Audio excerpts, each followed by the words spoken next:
perkenalkan nama saya Praita Aprilia. Nah, di sini saya akan menjelaskan tentang monitoring hemodinamik.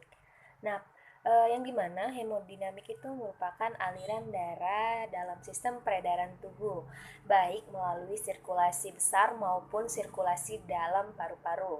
Nah, dalam kondisi normal, hemodinamik akan selalu dipertahankan dalam kondisi yang fisiologis dengan kontrol neurohormonal.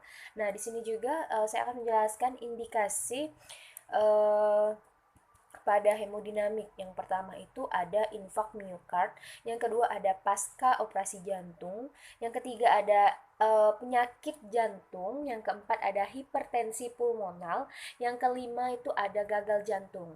Nah, untuk monitor hemodinamik dibedakan menjadi dua. Yang pertama itu ada invasif dan non-invasif. Nah, invasif ini mengkaji suatu hemodinamik melalui monitoring EKG, denyut nadi, eh, lalu juga untuk pemantauan tekanan melalui penempatan eh, berapa kateter ke dalam sistem sirkulasi. Nah, ini bertujuan untuk terus-menerus atau intermitan memantau tekanan intraarteri, intrakranial, tekanan arteri pulmonal, dan parameter oksigen. Nah, untuk tujuan monitor hemodinamik secara invasif, ada juga deteksi dini, yang dimana identifikasi dan intervensi terhadap klinis seperti adanya gagal jantung dan tamponade. Lalu yang kedua itu ada evaluasi, yang dimana itu respon pasien terhadap suatu intervensi seperti obat-obatan dan dukungan mekanik.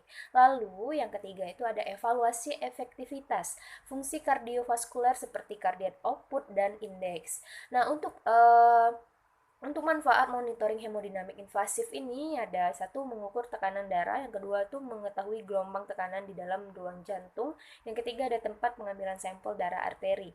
Nah, untuk keuntungannya sendiri, yang pertama untuk keuntungan pemakaian invasif ini, yang pertama itu ada lebih akurat dan dapat dibaca secara kontinu. Yang kedua itu ada perubahan tekanan kecil dapat dideteksi. Yang ketiga ada capainya optimalisasi terapi. Yang keempat ada pengambilan sampel darah muda. Nah, untuk yang non-invasif sendiri, yang metode non-invasif dari pemantauan monitoring hemodinamik ini, yang pertama itu ada penilaian pernapasan, yang dimana itu menilai frekuensi pernapasan dan saturasi oksigen.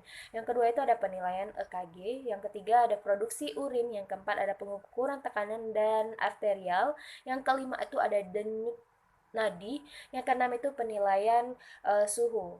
Nah, mungkin itu saja teman-teman yang dapat saya jelaskan pada sesi kali ini. Saya ucapkan terima kasih.